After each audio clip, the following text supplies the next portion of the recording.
we would think that after 4 parshiot of going through the Mishkan, the kalim, the specific clothing of the kohanim, that at this point we would have an all-inclusive listing of all the details necessary for our understanding of the Mishkan.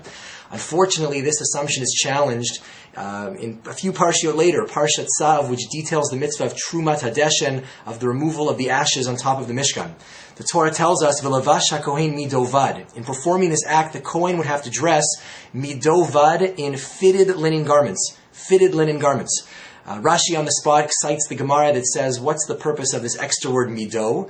Was to teach that if a kohen would perform any aspect of the avoda with clothing that was not properly fitted, that did not meet the requirements of measurement, that avoda would be invalid, would be pasul. And the question is, why wait until this point? 4 so many opportunities to teach this important halacha.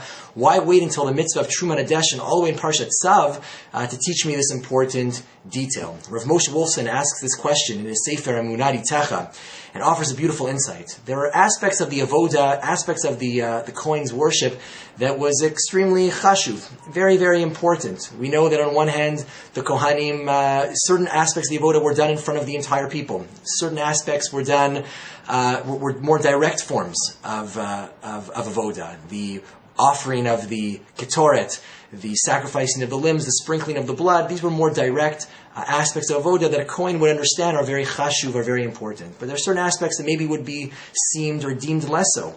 For example, Trumat Hadeshen, the removal of the ashes, this mundane, medial labor of cleaning up the Mizbeach, perhaps the kohen would mistakenly assume that this is something beneath him and not fitting to don the Bidei Kahuna, which were also an expression of the kohen's highly elevated status within the Jewish people. And honorable garments wouldn't be fit for such a medial task. Therefore, bidafka, specifically to go against this thought, the Torah emphasizes the importance of midovad, of wearing wearing the proper garments, specifically in the mitzvah of Trumat Hadeshen, to counter this mistaken thought that there are different forms, different qualities of worship within the avoda. I think from this we can, again, grasp or take upon ourselves a certain understanding. There's a tendency among people to sometimes consider only those opportunities that I see as lefi kfodi, that fit my honor, that are honorable to me. We see this maybe most acutely in the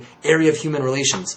Those people, those people that we that help us maybe ascend the corporate ladder, help and increase our social status, those are relationships in which I should pursue. But those that maybe don't offer me such a tangible reward are something that I can that are beneath me, that I can simply, again, not focus too much of my energies and attention on. Perhaps the Torah's specific focus and placing the command of midovad, of having the proper linen garments, specifically in the mitzvah of Trumat Hadeshen, was to teach the importance, to treat every opportunity and person that we encounter give it honor and give it a very strong degree of importance. Shabbat Shalom.